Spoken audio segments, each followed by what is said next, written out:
Claire Morgan didn't slam the door. She didn't cry. She didn't hesitate.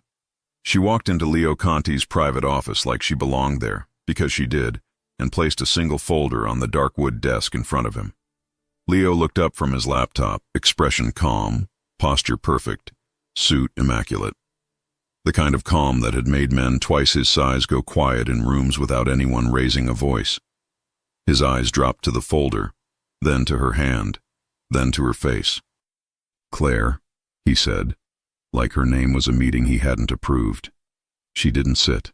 She didn't smile. "You're going to sign these," she said. Leo stared at her for a long second, as if the English language had suddenly changed the meaning of words. "What is that?" Claire's voice didn't shake. "Divorce papers."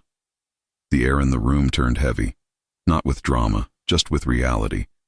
Leo leaned back slowly, like he needed distance from the word. "No." Claire lifted her chin. "Yes." He blinked once, controlled. "You don't want a divorce." "I do." Her gaze stayed on his. "I've wanted it for a long time. I'm just finally saying it out loud." Leo's jaw tightened. It was the smallest movement, but Claire knew him well enough to feel it like a change in temperature. For 3 years, she had learned to read the man who stopped speaking with his heart. For 3 years, she had watched him walk past her like she was a vase on a table. Beautiful, expensive, and completely silent. Now she watched him look at her like she was a stranger who knew his secrets. "Why today?" he asked. Claire's laugh was quiet and sharp, more disbelief than humor. "Because it's Tuesday. Because I woke up and realized I don't want to waste another Wednesday." Leo's eyes narrowed. "That's not an answer." "It is for me." Behind Leo, the wall of windows showed Manhattan in gray daylight. Everything outside looked busy, alive, loud. Inside the office, it was too quiet. Leo's fingers rested on the desk near the folder. He didn't touch it yet. Like touching it would make it real. "You're serious," he said. Claire nodded once. "I've never been more serious." Leo's eyes moved over her, slow and automatic, like his body did it before his mind allowed it. Claire looked different, not in a dramatic makeover way, not in a new hair, new life cliché. She looked awake. Her coat was tailored. Her hair was smooth and loose over her shoulders. Her makeup was clean and light, but her eyes were steady in a way that made him feel like she could walk through fire without asking anyone to hold her hand. And that did something to him. He hated that it did something to him now, after years of doing nothing. "Sit," Leo said. Claire didn't move. "No." Leo's gaze sharpened. "Claire, I'm not here to be managed," she said, calm. "I'm here to be heard." For a moment, Leo didn't speak. The silence wasn't empty. It was filled with all the things they hadn't said for years. Leo finally reached out and pulled the folder closer. He opened it. Claire watched his eyes move across the first page, watched the small shift in his breathing when he saw the date. He was reading fast, but she knew he was absorbing every word. Across the room, the door opened quietly.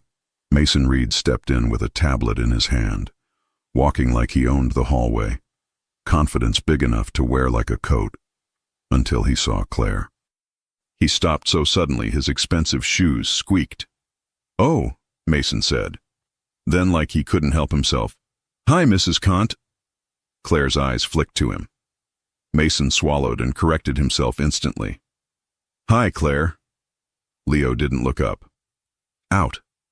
Mason held up the tablet like it was a shield. "I just need one signature for—" "Out," Leo repeated. Flat, final. Mason stared at the folder on the desk. His eyes widened. He mouthed silently at Claire. "Is that what I think it is?" Claire gave him a small, polite smile that didn't reach her eyes. Mason's face did something between panic and prayer. He backed toward the door slowly, like he was leaving a room with a sleeping tiger. I'll come back later. Or never. Whatever works," he whispered, and disappeared. The door clicked shut. Leo turned a page, then another. Claire stood still, hands relaxed at her sides. Like she wasn't asking the most powerful man she'd ever met to let her go. Leo finished reading and closed the folder. His voice was even. No. Claire's expression didn't change. You already said that. I'm saying it again. Leo's gaze lifted to her face. I'm not signing. Claire nodded, as if she expected that. Then I'll file without your signature. I'm not asking permission. I'm informing you. Leo's eyes went colder. You're my wife. Claire's lips pressed together. Then she exhaled slowly. That's exactly the problem, she said. I've been your wife in name only. Leo leaned forward slightly. That's not true. Claire's eyes flashed. Isn't it? She took one step closer to the desk. Not aggressive, just direct. When was the last time you had dinner with me? She asked. Leo's throat moved. He didn't answer. Claire didn't let him escape into silence. When was the last time you asked how my day was, and stayed long enough to hear the answer? Leo's hands tightened on the edge of the folder. Still controlled, still quiet. But something in him was shifting. Claire's voice stayed steady. When was the last time you touched me like you wanted me? That one landed. Leo's gaze locked on hers. His eyes were dark, sharp, and suddenly too honest. Claire felt it in her own body, her pulse reacting before her mind could stop it. Because even now, even after everything, she wasn't immune to him.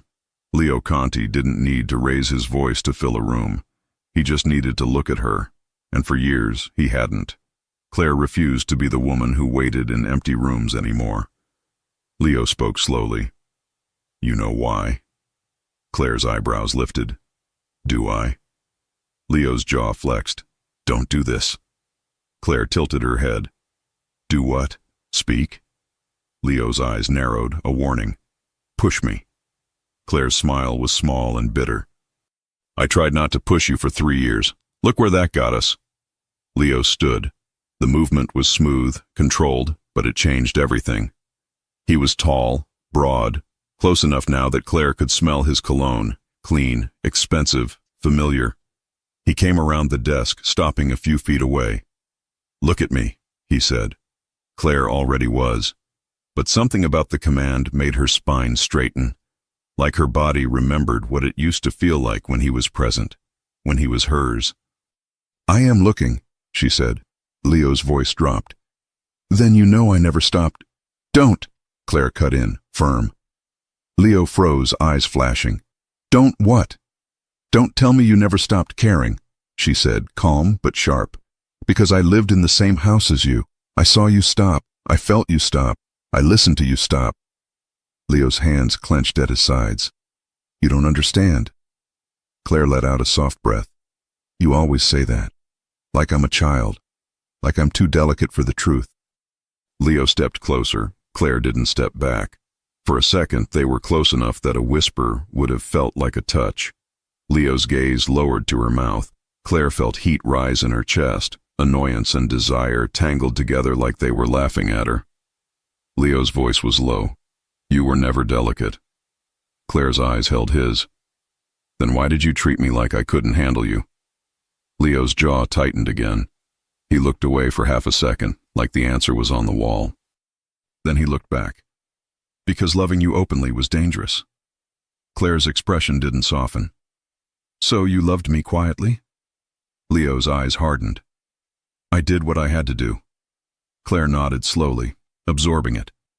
Then she said, That's the problem, Leo. You did what you had to do. You never asked what I needed. Silence. Leo's face stayed controlled, but his eyes betrayed him. He looked like a man who'd been punched without anyone raising a fist. Claire stepped back, creating space on purpose. I'm moving out, she said. Leo's head snapped slightly. No. Claire's voice stayed calm. I already did. Leo blinked. What? Claire's lips curved just slightly. Not triumphant, just done. My things are packed, she said. I signed a lease. My address will be on the filing. Leo's voice went quieter. You moved out without telling me. Claire's eyes stayed on his. You weren't listening. I stopped announcing myself to someone who acts like I'm invisible. Leo took a step forward. Claire lifted one hand. Not dramatic, just firm. Don't, she said again. Leo stopped, like her boundary was a wall. Claire's heart thumped hard against her ribs, because she wanted him to cross the room. She wanted him to grab her and say he was sorry and show her he was alive again. But she didn't want it if it was only panic. She wanted real. Leo's voice tightened. Where are you going? Claire's gaze didn't waver. Somewhere I can breathe. Leo's eyes flicked over her again, as if he was seeing the changes he missed, the strength he ignored, the woman he thought would always stay. You can breathe with me, he said. Claire's laugh was quiet, tired. No, Leo. I can survive with you. That's not the same. Leo's expression darkened. You think I wanted it like this? Claire's voice softened by a fraction, but her spine stayed straight. I don't know what you wanted. You never told me. Leo stepped closer again, slower this time, like he was trying not to scare her off. Claire, he said, and her name sounded different now, less like a meeting, more like a confession. Claire looked up at him. His eyes were intense, focused, and suddenly full of something that made her stomach twist. Regret. But regret wasn't enough. Sign the papers, she said. Leo's voice went low. No. Claire's tone stayed calm. Then I file. Leo's eyes flashed. You're not leaving me. Claire's breath caught. Not because she was afraid, but because the words landed in her body like heat. She hated that. She loved that. She refused to let it win. I already left, she said quietly. Leo stared at her for a long second. Then he said, You think I ignored you? Claire didn't answer, because she didn't need to. Leo's voice sharpened. You think I didn't notice you? Claire's eyes narrowed. Did you? Leo took one more step closer until Claire could feel his warmth. His gaze held hers like he was trying to make her believe something without words. I noticed everything, he said. Claire's throat tightened. Then why did you let me feel alone? Leo's jaw flexed again, and for the first time, his control looked like it was cracking. Not into anger, but into something harder. Honesty. He looked at her like he'd been holding a truth in his mouth for years, and it finally tasted too bitter to keep. You want the truth? He asked. Claire didn't blink. Yes. Leo's voice dropped. Then tell me this first. Claire's brows lifted slightly. What?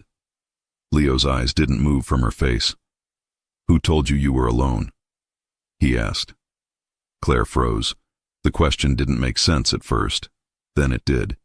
Because for 3 years she had felt ignored, but there were moments that didn't add up. Missing messages, phone calls that never rang. Notes she swore she left, never acknowledged. Conversations she thought happened somehow. Erased. Claire's mouth parted slightly. Leo watched her reaction with a stillness that felt dangerous, not violent, not loud, but sharp. His voice was quiet. You think I didn't care, he said, but I need you to answer me, Claire. He leaned in just enough that his words brushed her skin. Who made you believe you were alone? He asked, and his eyes went colder in a way Claire had never seen directed at her. Claire's heartbeat turned heavy. Because suddenly, the divorce papers on the desk felt like the smallest part of the story. And Leo Conti was looking at her like he'd just realized their marriage wasn't only breaking, it had been touched by someone else. Leo's phone buzzed on the desk. He didn't look away from Claire. It buzzed again. Claire's eyes flicked to the screen, and her stomach tightened when she saw the name lighting up the display. Victor Hale. Leo's expression didn't change. But his voice went so quiet it felt like a warning meant for someone who wasn't in the room. Don't move, he told Claire. And before she could ask why, Leo reached for the phone, still watching her face like he was afraid the next 5 seconds would change everything. What did Victor Hale know about her marriage, and why was he calling right now? Leo didn't look at the screen again. He already knew that name shouldn't be calling right now. He answered on the first ring, voice flat. Victor. Claire stayed still, but every nerve in her body was awake. Leo had told her not to move, and the way he said it wasn't a threat, it was a signal. Like he was trying to keep her safe from something she couldn't see yet. Victor Hale's voice came through the speaker, smooth and confident. "Boss, I heard you had an unexpected visitor."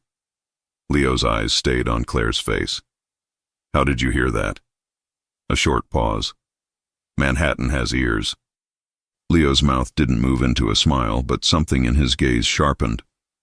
"My office doesn't." Victor chuckled softly, like this was a normal check-in. "I'm calling to make sure everything's stable." Claire's jaw tightened. Stable, like her marriage was a shipment. Leo's voice dropped a degree colder. "Nothing is stable when you're in my business." Victor didn't sound bothered. "With respect, boss, it's always been my job to—" Leo cut him off, calm and lethal, without raising his tone. "Your job is what I say it is. You'll be here in 30 minutes. Victor hesitated, just enough to be noticed. "Now?" Leo's eyes didn't leave Claire. "Now." The line went silent for a beat, then Victor answered carefully. "As you wish." Leo ended the call and placed the phone face down on the desk. Claire didn't miss the detail.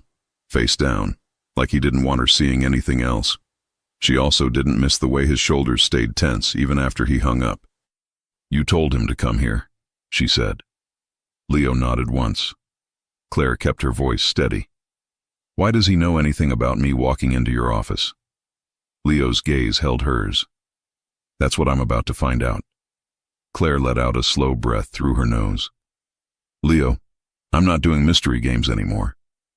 His eyes softened for a second, just a second, then the hard control returned. "I'm not playing," he said. "I'm fixing." Claire's lips pressed together.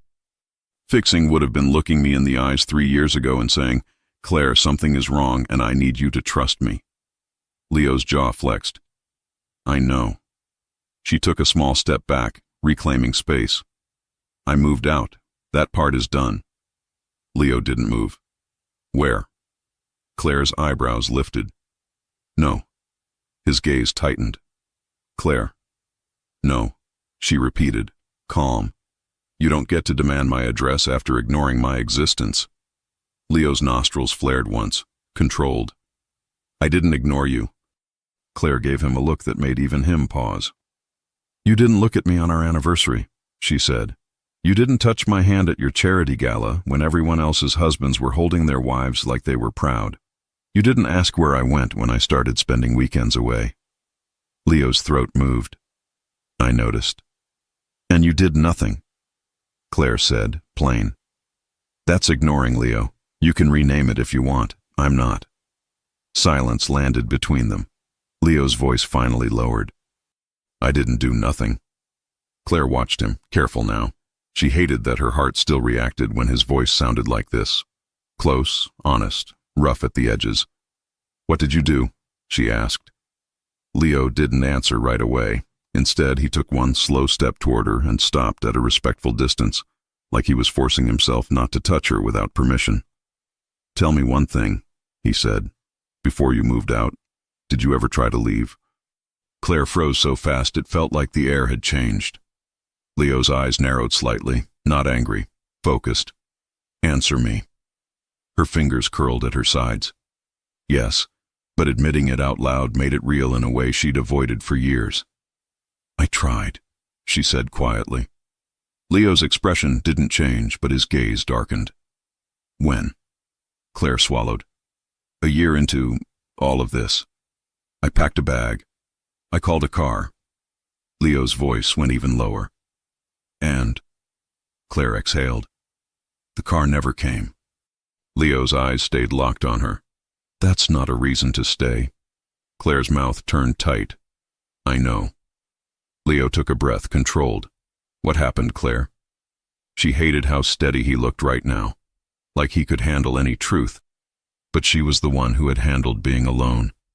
She lifted her chin. "Someone called me." Leo's eyes sharpened. "A private number," Claire continued. "A man. Calm voice. He said leaving wouldn't go well for me. That it would cause problems for people I cared about." Leo went still.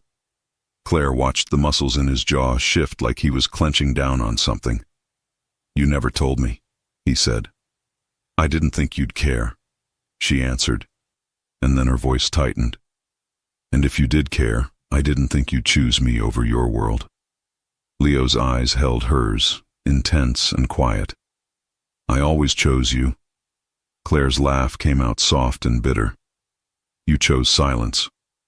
Leo didn't argue. That scared her more than anger would have, because he looked like a man realizing he had been blind in his own house. The door to the office opened again, this time without Mason's nervous humor. Victor Hale stepped in, perfectly dressed, polite smile in place, hair neat, posture straight. He looked like the kind of man who would shake your hand and make you think you were safe. Claire's stomach tightened. Victor's eyes flicked to her, then back to Leo. Boss? Leo didn't offer a seat. Close the door. Victor did. Leo's voice stayed calm. How did you know she was here? Victor's smile barely shifted. I didn't. I assumed. Leo's gaze didn't soften. That's a lie. Victor held his hands open slightly, almost friendly. If you want me to say I keep the household informed, I do. It's called security. Claire's head tilted. Security doesn't include my marriage. Victor's eyes moved to her, smooth as glass. Mrs. Conti, not for long, Claire said. Victor's smile tightened by a hair. I'm sorry you feel that way. Leo's tone hardened. Stop talking to her like she's a mood you need to manage. Answer me. Victor's polite expression stayed on, but his eyes went colder. There are people who watch you, boss. If your wife walks into your office out of nowhere with divorce papers, I need to be ahead of it. Leo's jaw flexed. Ahead of it or controlling it? Victor didn't flinch. I've protected you for years. Claire's voice cut in, calm but sharp. Did you protect me too, Victor? Victor looked at her like she'd asked something silly. Of course. Claire's eyes didn't blink. Then explain my missing messages. Victor's expression didn't change, but the pause was half a second too long. Leo caught it. Claire caught it too. Leo's voice went quiet. What messages? Claire looked at Leo and her chest tightened because this was the first time she'd seen him look genuinely confused, not defensive. Not distant, just not informed. I sent you messages, she said to Leo. So many. For years. Some you never answered, and I told myself you didn't want to. But last night I looked at my phone and I realized something. Leo's gaze stayed on her face. What? My read receipts, Claire said. They didn't show, not once. Leo's eyes went sharp. That's impossible. Claire swallowed. That's what I thought. Leo turned to Victor slowly. Explain. Victor's voice stayed smooth. Technical issues happen. Phones. Leo cut him off, quiet and final. Wrong answer. Victor's smile faded a fraction. Boss? Leo stepped closer, not threatening with fists, threatening with certainty. Did you interfere with my wife's messages? Victor held Leo's gaze. I did what I thought was necessary to keep you focused. Claire's blood ran cold. Leo's expression didn't explode. It didn't turn wild. It turned still. That's not your decision, Leo said. Victor's voice stayed controlled. Your marriage was a vulnerability. Claire felt something snap inside her. Not rage, not tears, just clarity. So you decided I could be lonely, she said quietly. Because it was easier for you. Victor didn't look guilty. He looked practical. Lonely is better than endangered. Leo's voice dropped. You threatened her. Victor didn't blink. I protected the structure. Claire's fingers curled. You called me from a private number. Victor's silence was confirmation without words. Leo's eyes went colder than Claire had ever seen. You stood in my home, Leo said, calm as ice. Looked at my wife and chose to scare her. Victor's tone stayed even. I prevented chaos. Leo leaned in slightly, voice quiet enough that it felt private even with Claire there. You created it. Claire's heart pounded, but not from fear of violence. Fear of what this meant. Of how much of her life had been arranged like a schedule she never agreed to. Leo straightened and stepped back, gaze still locked on Victor. "You're done." Victor's expression tightened. "Boss, think." Leo didn't raise his voice. He didn't have to. "You are done." Victor's jaw flexed. "You're making an emotional decision." Leo's eyes flashed. "No, I'm making a clean one." Victor looked at Claire, and for the first time, something like annoyance surfaced. "This is because of her." Leo's voice went dangerous in its calm. "This is because of you." Victor held Leo's gaze for a long second, then nodded once like he was accepting a ruling from a judge he didn't respect. "As you wish," Victor said again, and walked toward the door. Before he opened it, he turned his head slightly. "If she leaves you, boss, don't say I didn't warn you." Leo didn't answer. Victor left. The door closed. Silence returned, but it wasn't the same silence as before. Claire stared at Leo, breathing slow, chest tight. He stood there like a man who had just realized his own home had been compromised by someone he trusted. Claire's voice came out quieter than she intended. "You didn't know." Leo looked at her. "No." Claire's throat burned. "So you really thought—" Leo stepped closer, stopping the moment he saw her stiffen. His voice softened. "I thought you were choosing to be quiet." Claire's eyes shined, but she didn't let a tear fall. "I was choosing to survive." Leo's face shifted, the regret so obvious it made her angry. "Why didn't you come to me?" he asked. Claire gave him a look that said the answer should have been obvious. "Because when I did, you were never there." Leo swallowed. For a second, he looked like he wanted to touch her face. He didn't. "Tell me what you need," he said. Claire's laugh came out small, exhausted. "I needed a husband 3 years ago." Leo's eyes held hers. "You still have one." Claire's voice tightened. "Barely." Leo took a slow breath, then reached into his inner jacket pocket and pulled out something small and simple, a thin envelope. He held it out, not forcing it into her hands. Claire didn't take it yet. "What is that?" Leo's voice stayed calm. "A key." Claire stared. Leo continued, simple words, no speech. "Your apartment. I had Mason find the building from the lease company name. I didn't go inside. I didn't ask your landlord questions. I just made sure I could get to you if you needed me." Claire's eyes narrowed. "You found me." "I didn't send anyone to watch you," Leo said immediately. "I didn't step into your space. I didn't even ride the elevator." Claire held his gaze. "Then why do you have a key?" Leo's voice lowered. "Because I'm done being absent." Claire's breath caught.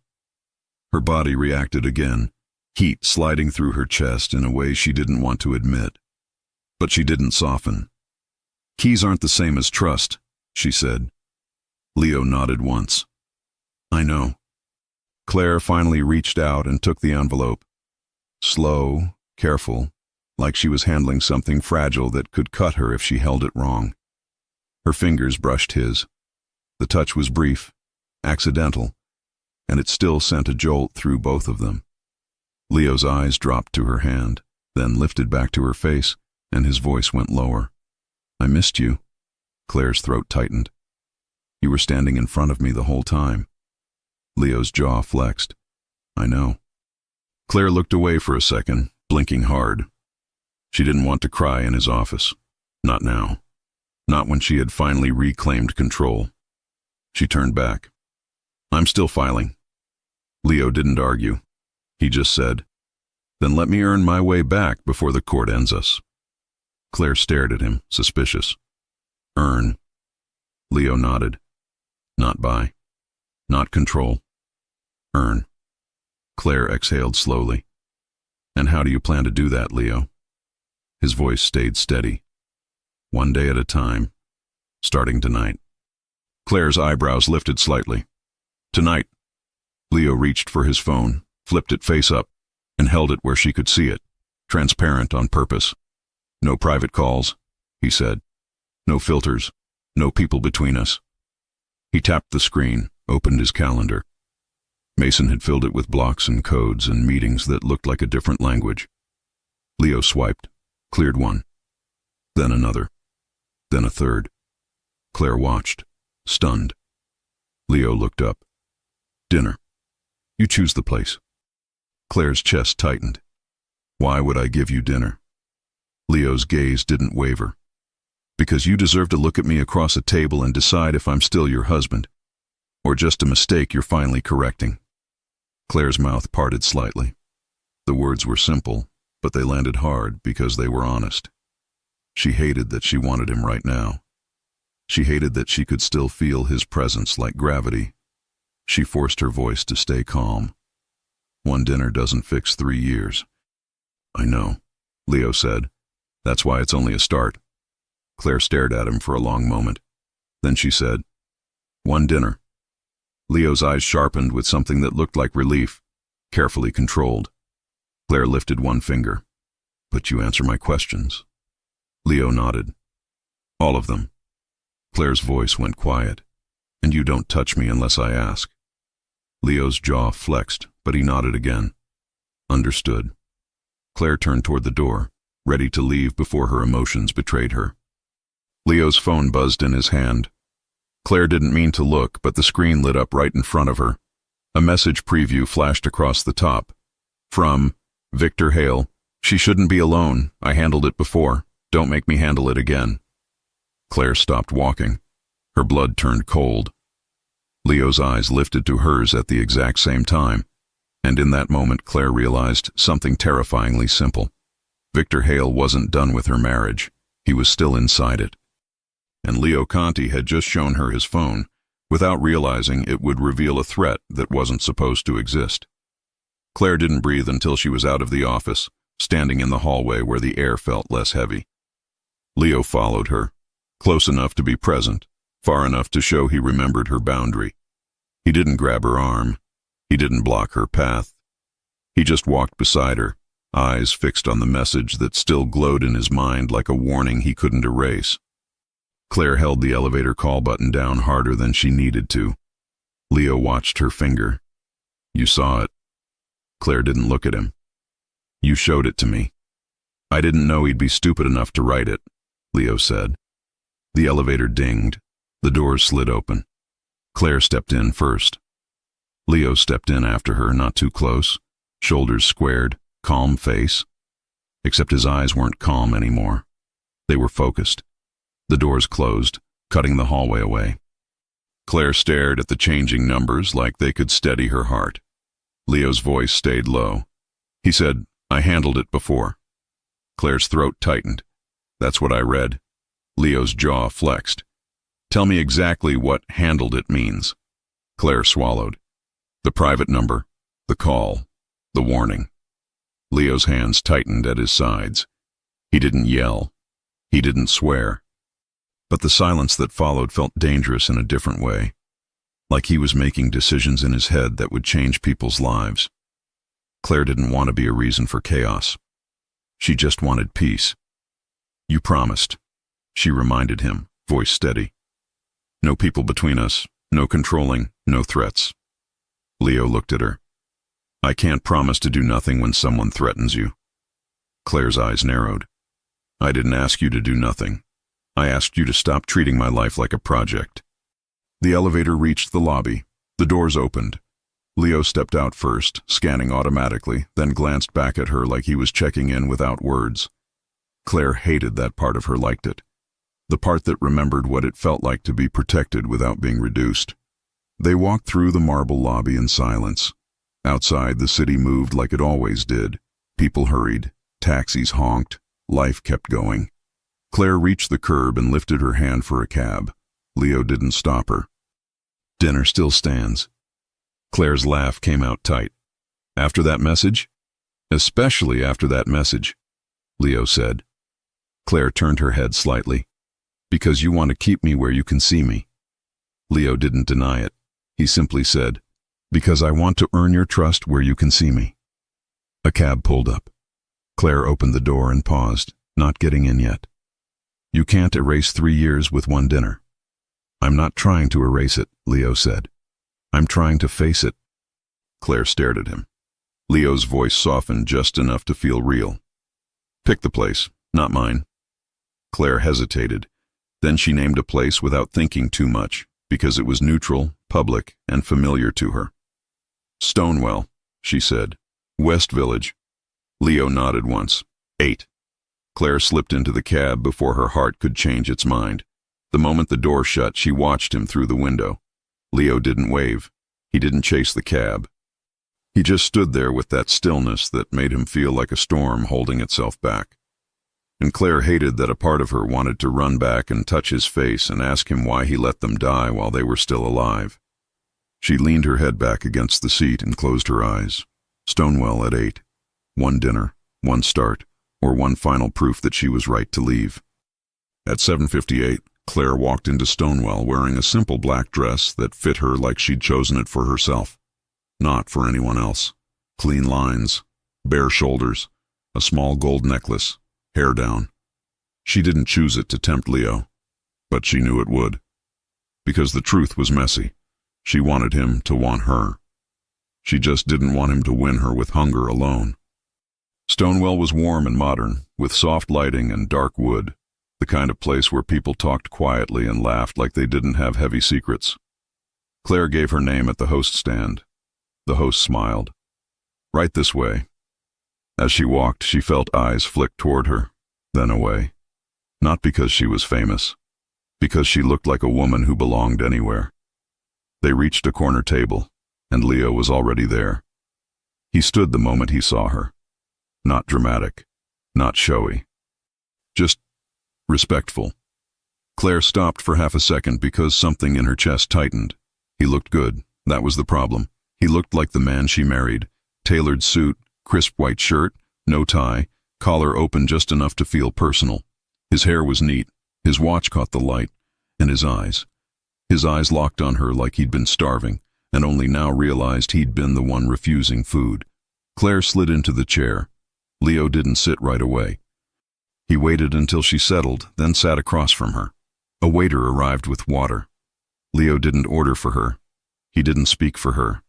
Claire noticed every small thing. She hated that she noticed. When the waiter left, Leo's gaze held hers.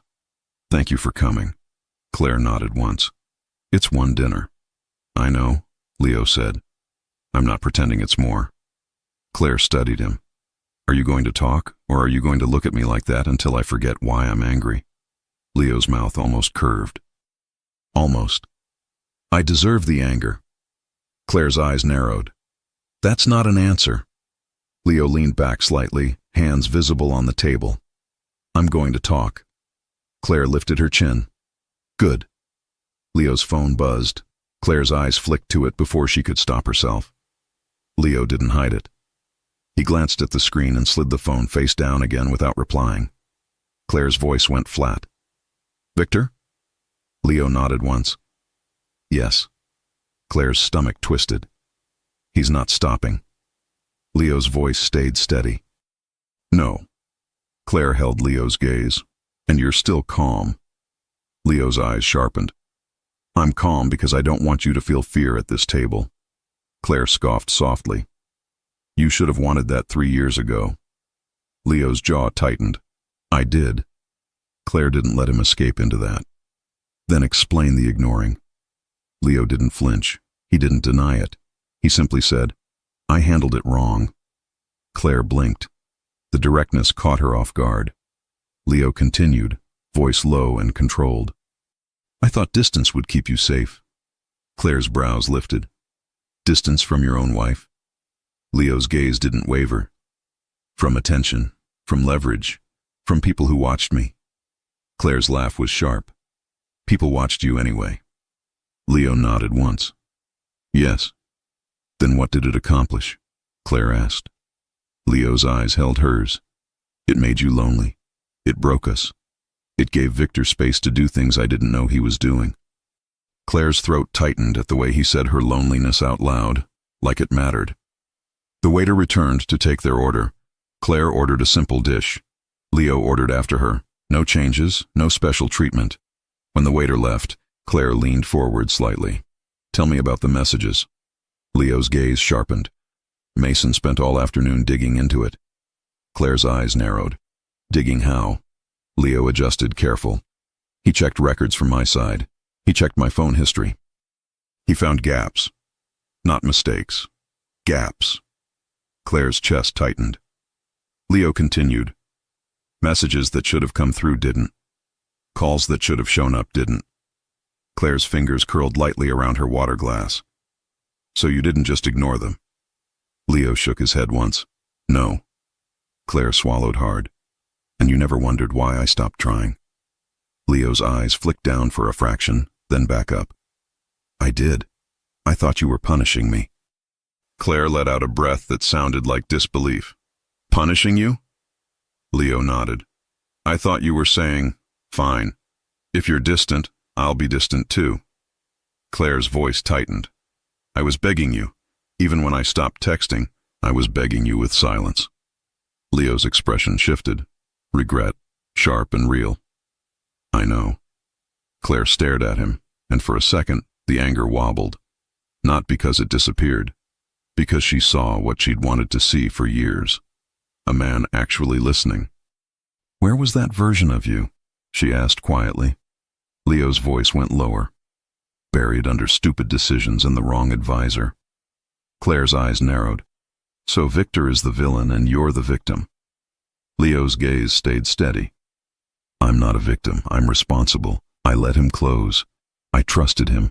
I didn't check him. I didn't protect you from him. That's on me. Claire's throat tightened again. Leo watched her, and the way he watched felt different from before. Not controlling, not cold. Like he was trying to understand her instead of managing her. Claire forced herself to stay firm. You can admit guilt and still not be my husband. I know, Leo said. That's why I'm not asking you to forgive me tonight. Claire's eyebrows lifted. You're not. Leo shook his head once. I'm asking you to tell me what you need. Claire's lips parted, then closed again. The honest answer came too fast. I need you to want me, and choose me, and hold me like you're proud. But she didn't say that. She said something safer. I need truth, she said. All of it. Leo nodded. You'll have it. Claire's eyes narrowed. Starting with why Victor is so obsessed with my marriage. Leo's gaze turned hard. Because you're my weak spot. Claire scoffed. You didn't act like it. Leo's voice went quiet. That was the lie I sold to the world. Claire stared at him. He didn't dress it up. He didn't make it pretty. I convinced everyone you didn't matter, Leo said, and the words sounded like they hurt him to say. Including you. Claire's chest tightened so hard she almost couldn't breathe. The waiter arrived with food, breaking the intensity. Claire stared at her plate like it could anchor her. Leo didn't push. He started eating like a normal person, not like a man negotiating a treaty. Claire ate too, and it felt strange, sitting across from him like this, like they were just a couple on a date. Like they hadn't been ghosts in a mansion. Halfway through dinner, Claire's phone buzzed. She glanced down. A text from an unknown number. Enjoying your dinner? He still won't save you. He never did. Claire's fingers went cold. Her gaze flicked up to Leo. Leo saw her face change immediately. He didn't ask what was wrong like someone clueless. He asked like someone present. Show me, he said. Claire hesitated. She didn't want to hand him her phone. She'd spent years feeling like she had to protect her own space. But she also didn't want to be alone in this again. She slid the phone across the table. Leo read the message. His expression went still. Then he lifted his eyes to hers. He's in the room. Claire's stomach dropped. What? Leo didn't look around wildly. He kept his face calm, voice low. Victor doesn't text like that. This is someone else. Someone who thinks they're clever. Someone close enough to know you're here. Claire's breathing turned shallow. How would they know? Leo's eyes sharpened. Because someone watched you leave my building, or someone watched me come here, or someone is watching right now. Claire's fingers gripped her napkin. Leo. Leo lifted a hand slightly, not to stop her, to steady her. No panic, he said. Look at me. Claire looked at him. His voice went softer. You're safe. She didn't fully believe it, but her body reacted to his steadiness anyway. Leo picked up his phone and typed one message, quick and simple. Then he placed it back down. Claire swallowed. "Who did you text?" Leo didn't hide it. "Mason." Claire's eyebrows lifted. "Your assistant?" Leo's mouth almost curved. "He's annoying, but he's loyal, and he listens." Claire's lips pressed together, despite herself. "What did you tell him?" Leo's gaze stayed on her. "To come here, and to bring two people I trust who can blend in. No drama." Claire's breath caught. "So now you're surrounding me." Leo shook his head once. "No. I'm keeping threats away from your table." Claire stared at him. His tone didn't beg. It didn't command. It offered. "You can leave," Leo said. "Right now. I won't stop you." Claire's throat tightened. "And if I leave, he wins." Leo's eyes held hers. "If you leave, you choose your peace. That's not losing." Claire swallowed hard. Then she did something that surprised even her. She stayed. Leo didn't touch her. But the way he looked at her, like he saw her strength, like he respected it, made something warm flicker in her chest. Minutes later, a man walked past their table, slowed slightly, and glanced at Claire's phone on the table. Leo noticed. Claire noticed Leo notice. Leo didn't move. He didn't react. The man kept walking. Then Mason Reed appeared near the bar, wearing a casual jacket like he was just another guy meeting friends after work. Mason spotted Leo, then Claire, then did a small face like he was trying not to faint. He walked up and leaned slightly toward Leo. Mason spoke quietly, but his expression was loud. "This is not in my job description." Leo spoke without looking away from Claire. "Did you find him?" Mason nodded. "Two options. One, the creepy guy in the gray sweater who keeps looking at her phone like it owes him money." Claire's eyes widened a fraction. Mason continued. "Two, the woman at the corner bar who pretends she's scrolling but hasn't taken a sip of her drink in 10 minutes. I tested it. I coughed near her." Claire blinked. "You coughed?" Mason gave her a serious nod. "It's a technique." Leo's mouth twitched. "Which one is texting?" Mason lifted his hand slightly. "The gray sweater. He's holding a second phone under the table like he thinks no one can see it." Claire's stomach dropped. Leo didn't stand. He didn't cause a scene. He simply looked at Claire and asked, "Do you want to leave or do you want to watch me handle this clean?" Claire swallowed. Her pulse thumped hard. She wanted to run, but she also wanted for once to see Leo show up in real time. "Clean," she said. Leo nodded. He raised his hand slightly. One of Mason's blending people, just a normal-looking man in a sweater, walked past the gray sweater guy, dropped something near his feet, and apologized as he bent down. In that moment, the normal-looking man glanced at the phone in the gray sweater guy's hand. Then he kept walking. No drama. No yelling. Leo leaned in slightly, voice soft to Claire. "Now we know his face." Claire's breath was tight. "What now?" Leo's eyes held hers. "Now we find out who sent him." Claire stared at Leo across the table, food forgotten, heart pounding. She expected him to look angry. Instead, he looked determined. And somehow, that was worse. Because it meant he wasn't going to let this go. Not this time. Claire's phone buzzed again. Another unknown text came in, short and sharp. "If you want the truth about why he ignored you, meet me alone tomorrow." Claire's hand shook as she stared at the words. Leo's gaze dropped to the screen. Then he lifted his eyes back to her, quiet, focused, and suddenly too intense. "Tomorrow," Leo said softly. "You won't be alone." Claire didn't sleep much. Not because she was afraid someone would break in. Not because she thought she'd see shadows in the hallway. Because her mind wouldn't stop replaying one line. "Meet me alone tomorrow." She hated how that single word, alone, still pressed on her like a bruise. In the morning, she stood in her apartment kitchen, barefoot on cool tile, coffee in her hands, staring at nothing. Her apartment was beautiful and quiet, modern, clean, hers. And still, her chest felt tight. Her phone buzzed. A message from Leo. Good morning. I'm outside. I won't come up unless you ask. Claire stared at it longer than she should have. Then she replied, Come up.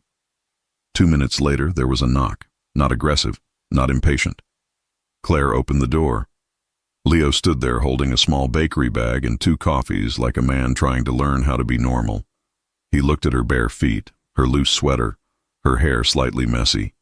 His gaze softened in a way that made her stomach flip. Morning, he said. Claire stepped aside. You're early. Leo walked in slowly, eyes scanning like habit, then stopping himself. He exhaled once like he remembered. This was her space now. I brought breakfast, he said, holding the bag out. I asked Mason what you like. Claire's eyebrows lifted, and he knew. Leo's mouth twitched. He made a spreadsheet. Claire blinked. A what? Leo corrected instantly. A list. He made a list. Claire's laugh surprised her. It was small but real.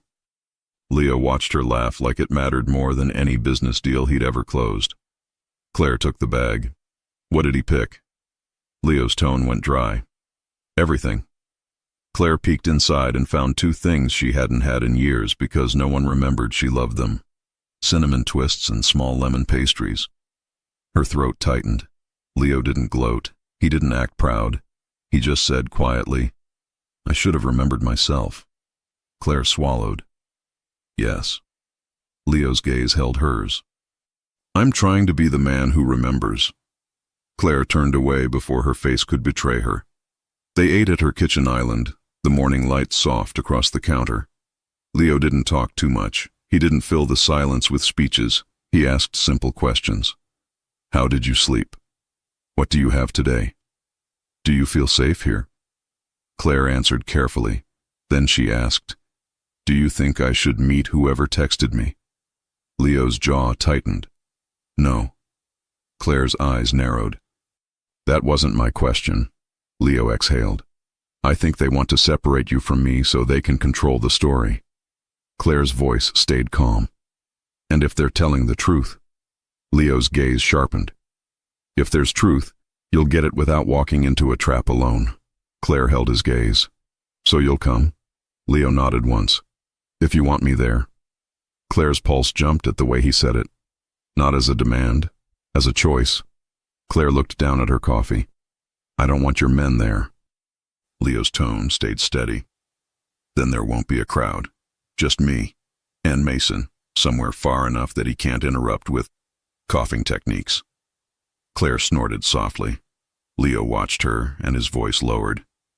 Claire. She looked up. Leo's eyes held hers with a seriousness that made her stomach twist. I'm sorry. Claire's throat tightened. You already said you handled it wrong. Leo nodded. I did, but I need you to hear it clearly. He leaned forward slightly, not invading, just closer. I'm sorry I made you feel unwanted, he said. I'm sorry I made you feel invisible in your own home. I'm sorry you learned to live without me while I was standing 10 feet away. Claire's eyes stung. She kept her voice steady. And why did you do it? Leo's jaw flexed.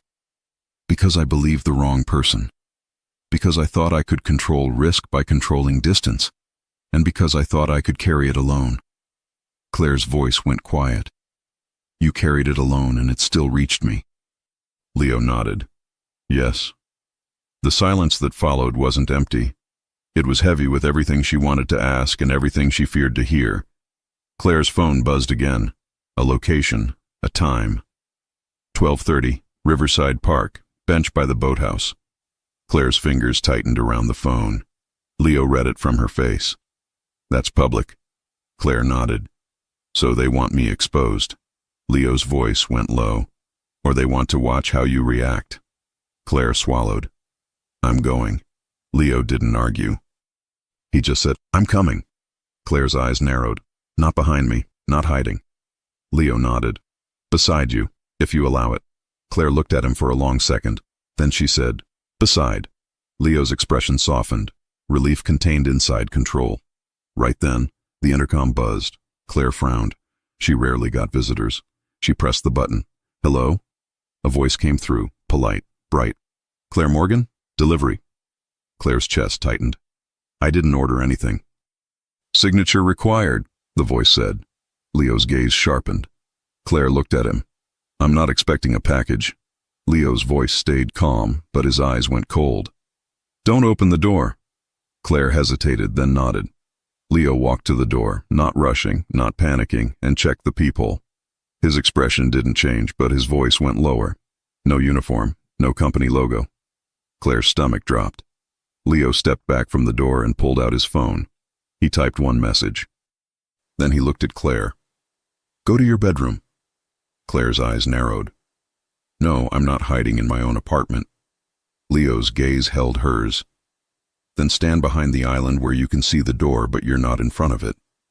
Claire swallowed, then moved, angry at herself for obeying, but also aware this wasn't control. This was caution. The intercom buzzed again. Ma'am, the voice said, a little less bright. I have your package. Claire's voice stayed calm. Leave it at the desk. It requires signature, the voice insisted. Leo leaned in and pressed the intercom button himself. Leave. The silence on the other end lasted a beat too long. Then the voice changed. Not polite anymore. Tell him to stop interfering, it said. Claire's blood went cold. Leo didn't blink. Who are you? The voice didn't answer. Instead, it said one thing, soft, almost amused. He's not the only one with keys. Then the line went dead. Claire stood frozen, heart pounding. Leo looked at her with a calm that felt like a hand on her back. You're okay, he said. Claire's voice came out tight. That sounded like Victor. Leo's jaw flexed. It might be someone working with him, or someone he hired. Claire's throat tightened. So he's still coming at me? Leo's eyes held hers. Not without me in front of it now. Claire wanted to say she didn't need him, but her body betrayed her, because in that moment, hearing him say now made something inside her loosen. Not fully, but enough to feel dangerous. At 12:30, they walked through Riverside Park side by side. Leo didn't hold her hand. He didn't touch her waist. He gave her space and stayed close enough that she could feel him without feeling owned. The bench by the boathouse was empty. Claire's heart hammered. Leo leaned slightly toward her. If this feels wrong, we leave. Claire's jaw set. I want answers. They waited. 2 minutes. 5. Then a man approached. Not gray sweater from last night, a different one. Mid-30s, clean haircut, casual jacket, phone in hand, eyes sharp. He stopped a few feet away and looked at Leo with a small, arrogant smile. You weren't invited, the man said. Claire's chest tightened. Leo's voice stayed calm. She's not alone anymore. The man's gaze shifted to Claire, then back to Leo. That's adorable. Claire forced her voice to stay steady. Who are you? The man held up his phone. Someone who can tell you the truth. Leo's gaze turned hard. Talk. The man smirked. Not here. Too many ears. Claire's jaw tightened. You picked the location. The man shrugged. Plans change. Claire's pulse hammered. Say it. The man's eyes flicked to Leo again. He ignored you because he thought you betrayed him. Claire froze. Leo didn't move. The man continued, enjoying the tension. 3 years ago, information leaked. Something private. Something that hit a rival and cost him money. The story told was simple. His wife was close enough to hear things, close enough to share. Claire's breath turned shallow. That's a lie. The man's smile widened. Is it? Claire turned to Leo, searching his face. Leo's eyes didn't flinch, but the stillness told her enough. It wasn't the truth, but it was a story someone had fed him. Claire's voice went tight. Did you believe that? Leo's jaw flexed. I didn't want to. The man chuckled. He did, and Victor made sure he did. Claire's stomach twisted. Victor did this. The man nodded. Victor gave him proof. A recording, a message trail, something that looked real. Claire's chest burned. Why didn't you ask me? Leo's voice went low. I should have. The man stepped closer, eyes on Claire now. You want to know the worst part? Claire's fingers curled. Say it. The man smiled like he was proud of his poison. Victor didn't just block messages. He built a story that made you look like a threat in Leo's world. That way, he could keep Leo cold and keep you quiet. Claire's throat tightened. Leo's eyes went colder than she'd ever seen. Who are you? The man's smile faded. Doesn't matter. Leo's voice stayed quiet. It does. The man shrugged. Call me a messenger. Claire's voice shook slightly, and she hated it. If Victor made me look guilty, why would he do that? The man's gaze slid over Leo, then back to Claire. Because if Leo keeps you close, he's human. He's distracted. He's soft. Leo's jaw clenched. The man stepped back, satisfied. You wanted truth. That's the truth. If you stay in a story Victor wrote. If you leave with your dignity. Claire's pulse pounded. How do I know you're not lying? The man's eyes narrowed. Because you already felt it. You lived it. He turned and walked away. Leo didn't chase him. He didn't need to. Because Claire wasn't looking at the man anymore. She was looking at Leo. At the calm face that now held something raw underneath. Claire's voice came out quiet and sharp. So, you believed I betrayed you? Leo's throat moved. I believed someone wanted me to believe it. Claire's eyes stung. And you punished me anyway. Leo's gaze held hers. Yes. Claire's chest tightened like she couldn't breathe. She stepped back, creating distance. Leo didn't follow. He simply said softly, Claire. She shook her head. Don't touch me. Leo's face stayed controlled, but his eyes looked like they were bleeding regret. Claire forced her voice steady. 3 years, Leo. You let 3 years happen because you didn't trust me enough to ask me one question. Leo swallowed. I know. Claire turned away, heart pounding, anger and hurt twisting together. Then her phone buzzed again. A new text.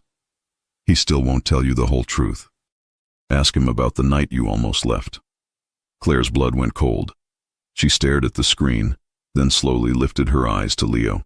Leo's gaze locked onto her phone, then her face, and Claire realized the almost left night was bigger than she'd thought, because Leo looked like he knew exactly what that text meant, and he looked like he'd been avoiding it for a reason. Claire didn't sit down. They were back in her apartment, the door closed behind them, the city noise muted, the air too quiet for what she felt inside her chest.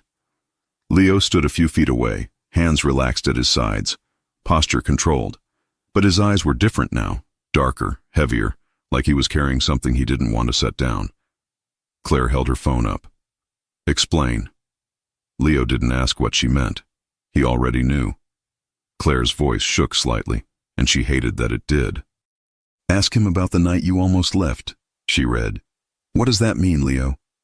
Leo exhaled slowly. It means I knew. Claire froze. You knew. Leo nodded once. Claire's throat tightened. You knew I packed a bag. Yes. Claire's voice went sharp. And you still did nothing. Leo's jaw flexed. I did something.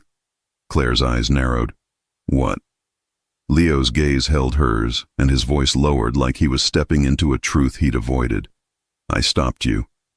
Claire went still. Her stomach turned. Stop me how? She asked. Leo didn't move closer. He didn't try to soften it with touch. He just said it clean. I had your car canceled. Claire's blood went cold. You... Leo's voice tightened. I didn't do it to trap you. I did it because I got a call. Claire's breath turned shallow. From who? Leo's eyes sharpened. From someone who said if you left that night you wouldn't make it to the next morning. Claire stared at him. Her mind tried to reject it because it was too much. Too wrong.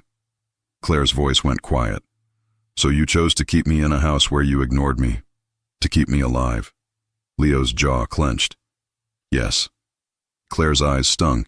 She forced herself to stay steady. Why didn't you tell me?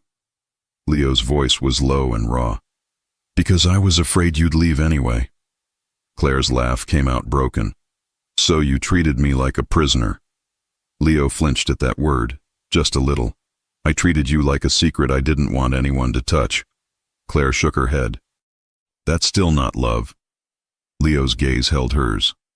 No, it was fear. Claire swallowed hard, emotions punching at her ribs. And Victor, she said. Where does Victor fit into this? Leo's face turned colder. Victor knew about the threat. Claire's eyes widened. How? Leo's voice stayed calm. Because he brought it to me. He told me the safest way to protect you was to make you look unimportant. Claire's breath caught. So he coached you. Leo nodded once. Yes. Claire's chest tightened. And you listened. Leo's jaw flexed. Yes. Claire's voice went flat. So the man who protected you ruined your marriage. Leo didn't argue. Yes. Silence. Claire stared at him, trying to reconcile the past 3 years with this new information. She wanted to scream. She wanted to cry. But she didn't want to fall apart in front of him like she used to. So what was the leak story? She asked, voice tight. That man in the park said you thought I betrayed you. Leo's gaze dipped for a fraction, then lifted again. Victor handed me something. He said it proved you were talking. Claire's eyes narrowed. Was it real? Leo's voice went low. No. Claire's throat tightened. How do you know? Leo exhaled slowly. Because today I saw where it came from. He pulled his phone out and slid it onto the counter, turning the screen toward her. A photo. A document. A simple header. Audio transcript. Claire Morgan. Claire's stomach turned. That's not mine. Leo's voice went cold. It was written by Victor's assistant, not yours. Claire stared at it, breath tight. Leo continued. Victor didn't just block messages. He manufactured distance. He manufactured suspicion. He manufactured a reason for me to be cold, so I'd accept being cold as necessary. Claire's voice went quiet. And the threat, the one that night, was it real? Leo's jaw flexed. I thought it was. Claire's eyes narrowed. Do you still think it is? Leo didn't answer right away. Then he said carefully, I think Victor made sure I believed it was. Claire's blood ran cold. So my entire marriage, Claire said slowly, was managed by Victor Hale. Leo's voice was quiet. Yes? Claire's chest tightened like she couldn't breathe. Then anger surged back, clean and sharp. And you, she said, eyes locked on Leo. Let him. Leo didn't deny it. Yes. Claire stared at him. His honesty didn't erase the pain, but it made it harder to hate him. Because hate required the other person to not care. Leo cared now. Claire's voice went quieter. So, what do you want? Leo's gaze held hers. You. Claire's throat tightened. Not as a possession. Leo nodded. Not as a possession. Claire swallowed hard. Then what? Leo's voice was steady. As my partner. As my equal. As the woman I should have chosen loudly from the beginning. Claire's eyes stung again. She looked away, blinking hard, then looked back. You want me back? She said. Then prove you can be different. Leo didn't hesitate. Tell me how. Claire's heart pounded. She could ask for anything, money, property, power. But none of that fixed the thing that hurt. I want freedom, she said. Leo nodded. You have it. Claire's eyes sharpened. Real freedom. Not, you can go out as long as I know where you are. Leo's jaw flexed. Understood. Claire took a breath. I want respect in public and private. I want you to stop hiding me like I'm a risk. Leo nodded. Done. Claire's voice tightened. And I want a clean separation from anyone who interfered. Leo's eyes went cold. Victor is already gone. Claire lifted her chin. Not just gone. Removed from my life completely. No calls. No messages. No people showing up at my door pretending to deliver packages. Leo's gaze sharpened. I'll handle it. Claire's eyes narrowed. Handle it how? Leo didn't dodge. with legal papers, not fear, restraining orders, reports, clean steps. Claire exhaled, surprised. Leo continued, "And if you want, I'll sit with you in front of an attorney and you can write every boundary into a document that protects you." Claire stared at him. That sounded like something a husband should have offered years ago, not a boss. "Okay," Claire said, voice quiet. Leo's eyes held hers. "Okay." Claire's heart hammered. "But that's not all." Leo waited. Claire's voice turned steadier. "You ignored me for 3 years. You don't get intimacy from me because you're suddenly sorry." Leo's jaw flexed, but he nodded. "I understand." Claire swallowed. "If we restart, it's slow, with honesty, with time, with you showing up." Leo's voice went low. "I will." Claire stared at him, then said the hardest part. "And if you can't," she said, "then you sign the divorce without making it a war." Leo's gaze held hers. "I won't make it a war." Claire's chest tightened. "Then here's my condition." Leo didn't blink. "Name it." Claire took a breath. "Tomorrow we go to the lawyer. Together. You sign a separation agreement that guarantees my independence and my safety, whether we reconcile or not." Leo nodded once. "Yes." Claire's heart pounded harder. "And then, you tell everyone who matters that you were wrong to sideline me, that you're fixing it, out loud." Leo's eyes sharpened. "Public." Claire nodded. "Public." Leo exhaled slowly. "Okay." Claire's throat tightened. "If you do that, I will pause the divorce filing." Leo's gaze held hers like she'd just handed him oxygen. Then his phone buzzed. Claire flinched automatically. Leo picked it up, read it, and his face went still. He turned the screen toward Claire. A message from an unknown number. Same style, same tone.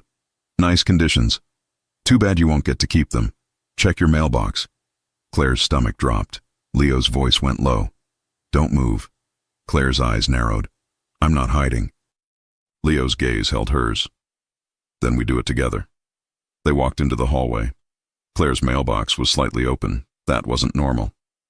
Her heart pounded as she pulled it open fully. Inside was a single envelope. No stamp. No name.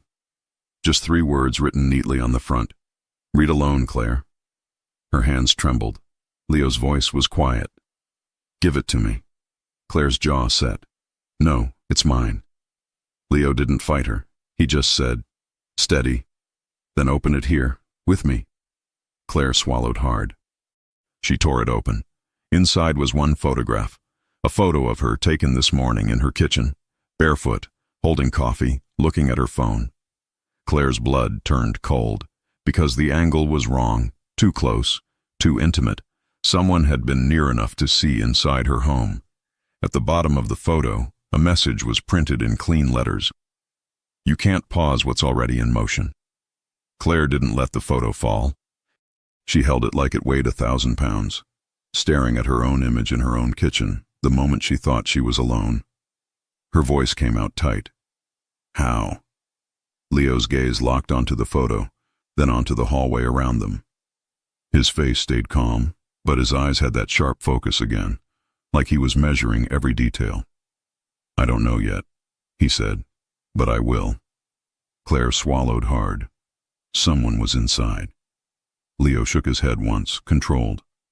Or someone had a line of sight. Claire's eyes narrowed. "My windows don't face the street." Leo's jaw flexed. "Then it's someone closer than street level." Claire's stomach twisted. Leo's voice stayed steady. "Come inside." Claire didn't move. Leo didn't touch her. He simply held her gaze. "Please." Claire's breath caught at the word. Please, not command, not control. A request. She turned and walked back into her apartment. Leo followed. The first thing he did wasn't to patrol like a guard. It was to look at her. "You said no hiding," he said quietly. "So I'm not going to hide what I'm about to do." Claire's throat tightened. "What are you about to do?" Leo's eyes stayed on hers. "I'm about to make a public move." Claire blinked. "Public." Leo nodded. "Victor and whoever is backing him has been comfortable because they thought I'd keep this private to protect reputation." I'm done protecting reputation. Claire's heart pounded. You're going to announce our problems. Leo's voice stayed low. I'm going to announce my priority. Claire stared at him. Leo pulled out his phone and made one call. Get the boardroom ready, he said. All senior staff and the legal team. 30 minutes. He ended the call. Claire's voice went quiet. You're doing this now. Leo nodded. Now. Claire swallowed hard. And me. Leo's gaze softened. You're coming with me, not as a prop, as my wife if you're comfortable, or as Claire Morgan if you prefer. Claire's pulse thumped. He was giving her the choice. She didn't know how to respond to that anymore. I'm not dressing up for your meeting, she said, trying to keep her voice firm. Leo's mouth twitched slightly. Good. Show up as yourself. Claire stared at him. Then she went to her bedroom, changed into a sleek cream blazer and fitted jeans, hair still loose. Simple. Strong. Hers. When she came out, Leo's gaze held hers for a long second. Slow, heated, full of things he wasn't saying. Claire's voice went tight. Don't. Leo exhaled slowly. I didn't touch you. Claire swallowed. You looked. Leo's eyes stayed on her. I missed looking. Claire's chest tightened. Then she walked past him, grabbed her bag, and said, Let's go. The Conti building's boardroom was glass and stone and quiet power. Claire walked in beside Leo and felt every gaze turn toward them. She didn't flinch, because if this was her condition, public respect, she was going to take it. Mason stood near the screen, holding a folder like his life depended on paper. He spotted Claire and whispered, Hi. You look like you could fire all of us with one eyebrow. Claire couldn't help it. She smiled slightly. Mason looked relieved, like he'd just survived a storm. Leo didn't sit at the head of the table immediately. He stood. He waited until the room settled. Then he did something Claire never expected. He turned to her first. Not the executives. Not the lawyers. Her. Are you okay? He asked quietly. Claire nodded once. Do it. Leo's gaze held hers for half a beat. Then he turned to the room. My wife has been targeted, Leo said, voice calm and clear. The room went still. Mason blinked like he forgot to breathe. Leo continued. There have been threats. Interference. Someone tried to isolate her and manage my marriage like it was a security issue. A few people shifted uncomfortably. Leo's eyes scanned the table, steady and cold. That ends today. He didn't shout. He didn't slam the table. He simply said the next line like it was law. Victor Hale is permanently removed from any role, access, or influence in my organization. A lawyer cleared his throat. Mr. Conti. Leo lifted one hand. The lawyer stopped. Leo continued. Any contact with Claire Morgan, direct or indirect, will be treated as harassment and handled through legal action. Claire's chest tightened at hearing her name spoken like that. Clear. Firm. Respected. Leo turned slightly toward her, then back to the room. I also want something else on record. He paused. Every eye stayed on him. Leo's voice didn't soften, but something in it turned personal. I failed her. Claire's pulse jumped. Leo continued. For 3 years, I let distance exist in my marriage. Some of it was fear, some of it was pride. All of it was wrong. The room was silent. Leo said plainly, Claire isn't a liability. She's my wife. She's my partner. And if anyone in this room thinks her voice doesn't matter, you can leave now. No one moved. Mason, however, looked like he might cry. Leo nodded once. Good. He gestured to the legal team. Present the documents. A lawyer slid papers forward, restraining orders, filings, clean steps. Not drama, not threats, rules. Leo turned to Claire. This is the part where you decide. Claire stared at the papers, her condition, her independence, her safety, written down. She took the pen and signed the first page with a steady hand. Not because she was surrendering, because she was claiming something she should have had all along. Leo signed after her. Then he looked at the room again. That's it, he said. Meeting over. People stood quietly, as if they'd just witnessed something rare. Leo Conti choosing love over image. As the room emptied, Mason lingered. He stepped closer to Claire, voice low. "I just want you to know. I'm sorry." Claire blinked. "You didn't do it." Mason's face twisted. "I didn't stop it either. And I saw how quiet the house got." Claire swallowed hard. Mason looked at Leo and then back at Claire. "Also, for the record, I'm terrified of you in the best way." Claire let out a short laugh despite herself. Leo's gaze flicked to Mason. "Go." Mason nodded quickly and walked out like the floor was lava. Claire stood there with Leo in the now empty boardroom. Glass walls, city outside, quiet inside. Leo turned to her slowly. "I did what you asked." Claire's chest tightened. "You did." Leo's voice lowered. "Does that pause the divorce?" Claire didn't answer right away, because her mind was at war with her body. Her body wanted him. Close, warm, safe. Her mind wanted proof that it would last. She finally said, "It pauses it." Leo exhaled, a small release he didn't try to hide. "Thank you." Claire's eyebrows lifted. "Don't thank me. You earned one step." Leo nodded once. One step. They stood in silence for a beat. Then Leo's voice dropped. "Come home." Claire's chest tightened. "Home is my apartment now." Leo's gaze held hers. "Then let me come to your home." Claire swallowed. Her heart pounded. She didn't say yes right away. She simply said, "No touching unless I ask." Leo's jaw flexed. Understood. They drove to her apartment in quiet. Not cold quiet, careful quiet. In her living room, Claire set her bag down. Leo stood near the doorway, like he didn't want to take space he hadn't earned. Claire looked at him. He looked back. For a second, neither spoke. Then Claire said, "Sit." Leo sat on the edge of the sofa like he didn't know what to do with comfort anymore. Claire walked to the kitchen, poured 2 glasses of water, hands slightly unsteady. When she came back, Leo's gaze followed her, slow, heated, full of restraint. Claire handed him a glass. Their fingers brushed. Leo's breath caught. Claire felt it. She set her glass down and sat on the other end of the couch, leaving space between them. Leo didn't close it. Claire's voice went quiet.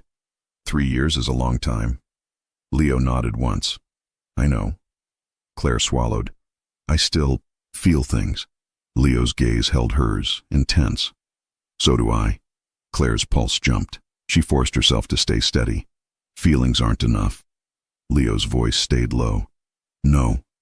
Claire stared at him, then asked the question that scared her. "Do you want me?" she said quietly. "Or do you want to win?"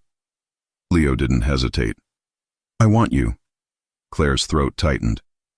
"Then why does it feel like you're suddenly perfect?" Leo's mouth twitched, not a smile, something honest. "I'm not perfect. I'm terrified." Claire blinked. Leo continued, "Terrified you'll decide this is too late. Terrified you'll look at me and only remember emptiness. Terrified I'll reach for you and you'll flinch." Claire's breath caught. He wasn't performing. He was admitting. Claire's voice softened slightly. "I do flinch." Leo nodded. "I know." Silence. Claire's fingers tightened around her glass.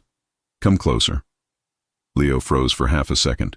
Then he moved, slow, careful, closing only part of the space.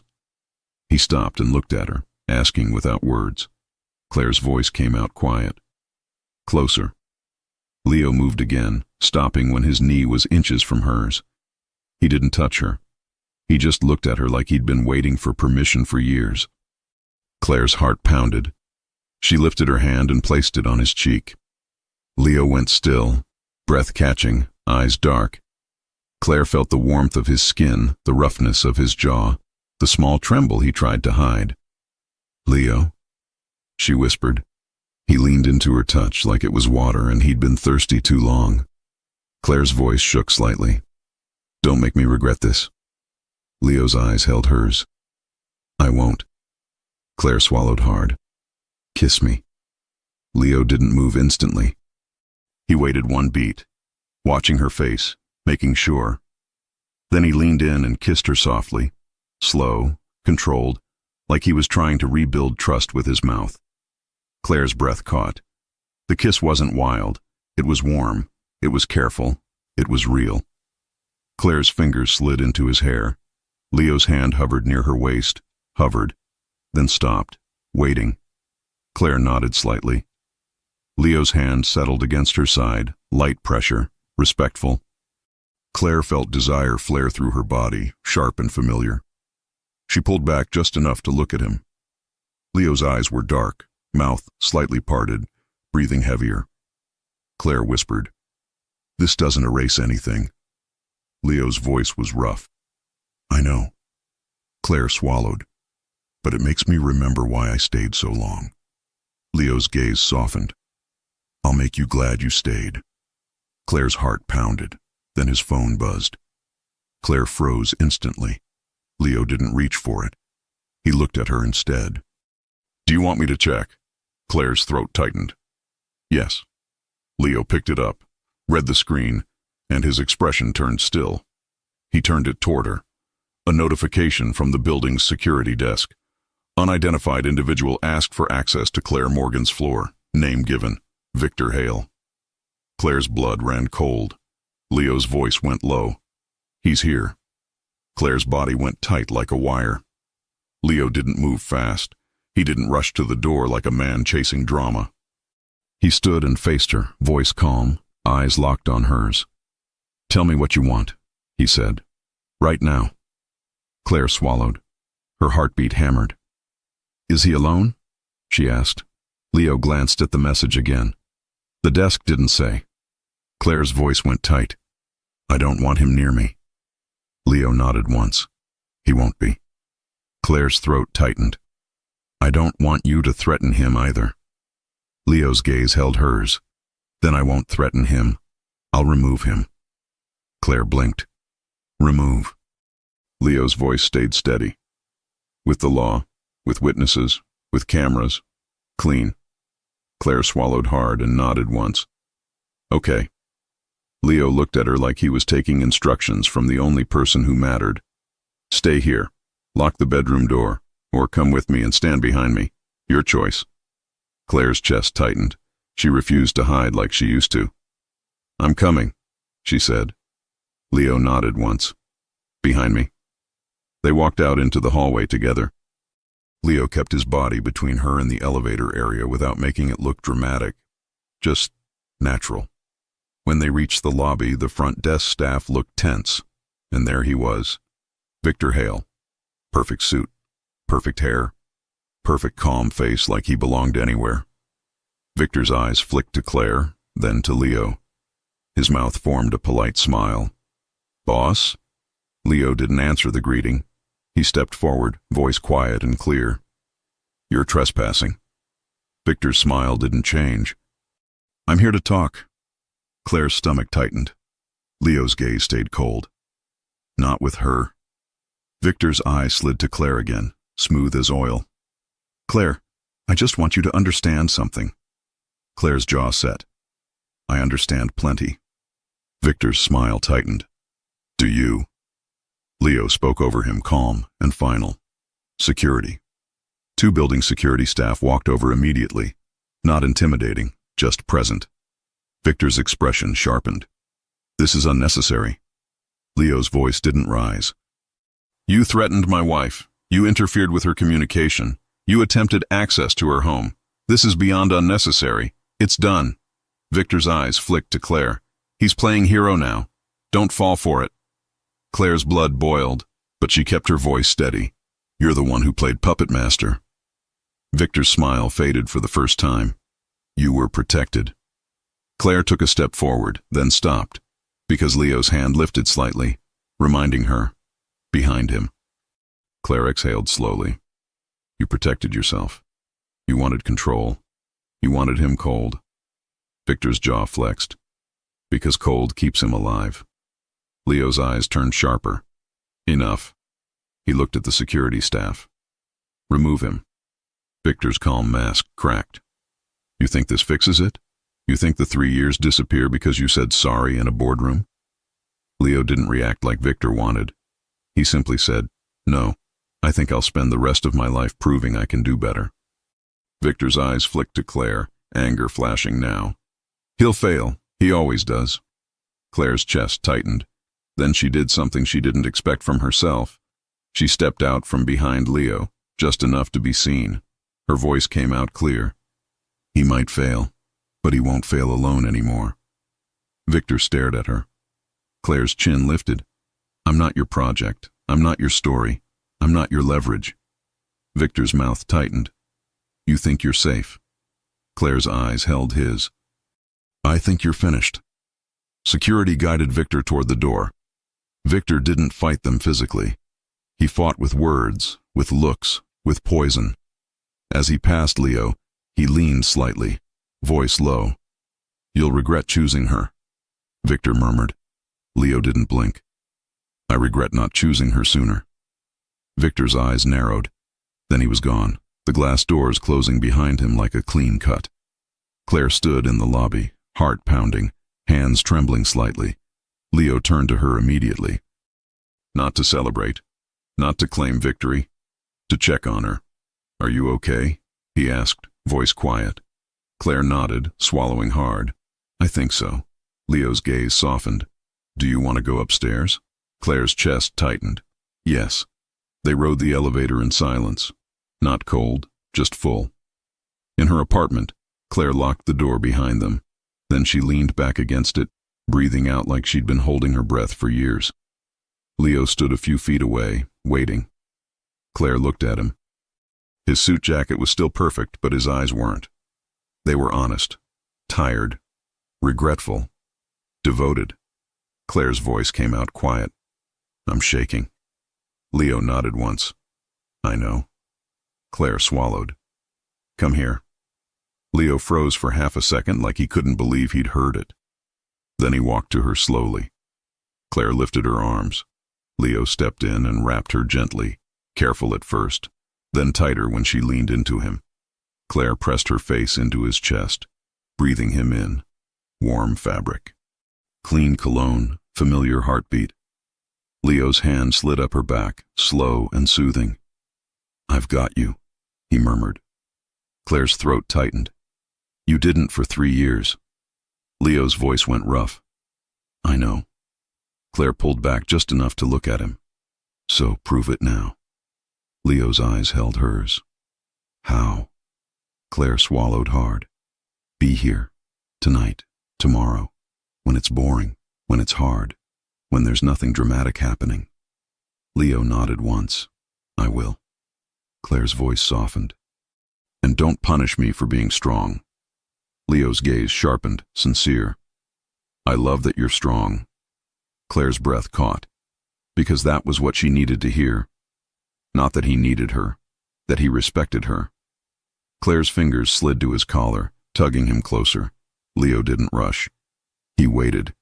Claire whispered, "Kiss me again." Leo kissed her like he'd learned something in the last few days, something he should have known years ago. Slow, warm, patient. Claire melted into it, and the desire she'd tried to bury came back like it had never left. Leo's hand slid to her waist, gentle pressure, pulling her closer without forcing anything. Claire's body responded instantly. She pulled back slightly, breath shaky. "No more disappearing." Leo's voice was low. "Never again." Claire swallowed. "Then come with me." She took his hand and led him toward the bedroom. Leo followed, eyes dark, breathing heavier, but still controlled, still respectful. Inside, the room was simple, clean, quiet. Claire turned to him, heart pounding. "Lights." Leo reached back and turned the lamp on. Soft light, warm and calm. Claire stepped closer, fingers tracing his jaw. "You look older." Leo's mouth twitched faintly. "So do you." Claire's eyebrows lifted. "I do?" Leo's gaze moved over her slowly, openly. "You look like a woman who stopped waiting." Claire's chest tightened. "I did." Leo's voice went rough. "I hate that I caused it." Claire's fingers tightened on his shirt. Then fix what you can. Leo nodded once. Tell me what you want. Claire didn't play games. I want you, she said, voice quiet. I want you to be my husband again, but I want it on my terms too. Leo's eyes held hers. Name them. Claire took a breath. No secrecy, no silent punishments, no letting other people touch our marriage. Leo nodded. Yes. Claire's voice softened slightly. And when you're afraid, you say it. You don't freeze me out. Leo swallowed. Yes. Claire stared at him. Do you promise? Leo's voice was steady. I promise. Claire's throat tightened. Then she kissed him again. Deeper this time, her hands sliding under his jacket, feeling warmth and strength under the fabric. Leo's arms wrapped around her, pulling her close, his mouth moving with hers like he'd been holding back too long. Claire felt his restraint break into tenderness, not into control. He kissed her neck, slow, making her gasp softly, and she pressed her hands into his shoulders like she needed the anchor. Leo's voice was rough near her ear. Tell me if you want me to stop. Claire's breath came out shaky. Don't stop. Leo's hands moved gently, always checking, always waiting for her response. Claire let herself feel it, the heat, the closeness, the way her body remembered him even when her heart tried to protect itself. They moved together toward the bed, shedding layers slowly, like they were rebuilding a trust brick by brick. When Leo finally lay beside her, he didn't take. He held her, skin against skin, warm and steady, kissing her forehead, her cheek, her mouth, like he was making a quiet vow with every touch. Claire closed her eyes and let herself breathe. For the first time in a long time, she didn't feel alone. Later, when the room was still and her heart had slowed, Claire lay against Leo's chest, listening to his breathing. Leo's fingers traced slow lines on her arm, calming, present. Claire's voice came out soft. Tomorrow. Leo's gaze dropped to her face. The lawyer. Claire nodded. The agreement. Leo's voice was steady. We'll do it. Claire swallowed. And the divorce filing. Leo didn't flinch. If you still want it after we sign your protection and independence, I'll sign. Claire stared at him. He meant it. Her chest tightened. She whispered, I don't know what I want yet. Leo kissed her hair gently. Then we take it one day at a time. Claire's throat tightened. You really mean that? Leo's voice went low. Claire, I don't want you trapped. I want you choosing. Claire closed her eyes. Choosing. That word felt like air. The next morning, they sat in a bright law office with clean windows and neutral furniture. Claire signed the agreement first. Independence, privacy, boundaries, safety. Leo signed without hesitation. The attorney cleared his throat. And regarding the divorce filing, Claire's phone buzzed. She glanced down. An email notification from an unknown address. Subject line, 3 years of truth. Her chest tightened. She opened it. Attached were images, screenshots of messages she'd sent Leo for years, but underneath each one was a stamp. Blocked. Claire's throat tightened. Then another attachment, a scanned letter. Her name on it, her handwriting. No, not hers. A forged note making it look like she'd confessed to leaking information. Claire's blood turned cold. She lifted her eyes to Leo. Leo's face went still, then hard. The attorney frowned. Is everything all right? Claire's voice came out tight. This is what happened. Leo's gaze stayed on the screen. This is Victor's work. Claire swallowed hard. So the whole reason you pulled away, Leo's jaw clenched, was built on a lie. Claire's hands shook slightly. Then the attorney spoke carefully. Do you want to proceed with filing today, Ms. Morgan? Claire stared at the papers in front of her. She could end it right now. Walk away clean, no more fear, no more mess. But then she looked at Leo, not the boss, the man who had stood in a boardroom and admitted he failed her, the man who had asked permission to kiss her, the man who signed her freedom before asking for her love. Claire's voice came out quiet. No. The attorney blinked. No? Claire shook her head slowly, breath trembling. Not today. Leo's eyes locked on hers, careful, not hopeful in a way that pressured her, just present. Claire swallowed. I'm not saying never. I'm saying I'm giving us time. Leo's throat moved. Thank you. Claire's eyes stung. Don't waste it. Leo's voice was steady. I won't. Claire exhaled slowly and looked back at the attorney. We paused the filing. The attorney nodded. Understood. Claire stood, legs slightly shaky. Leo stood too. As they walked out, Mason called Leo's phone. Leo answered, eyes still on Claire. Talk. Mason sounded out of breath.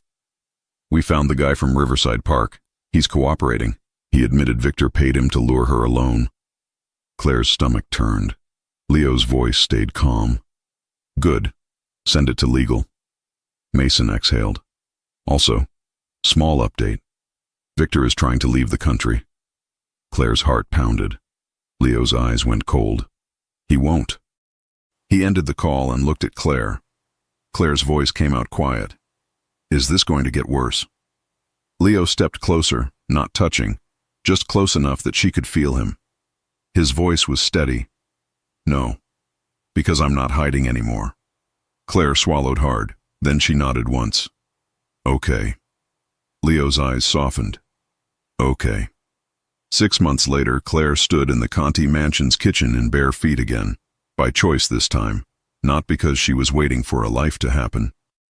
The house wasn't silent anymore. It smelled like coffee and warm pastries, and something simple that felt like home.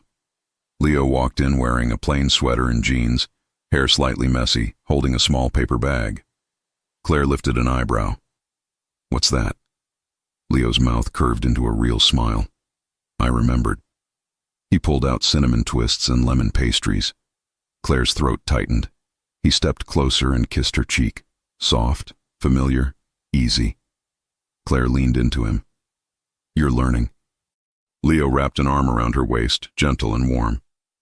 I'm practicing. Claire turned her head slightly. Practicing what?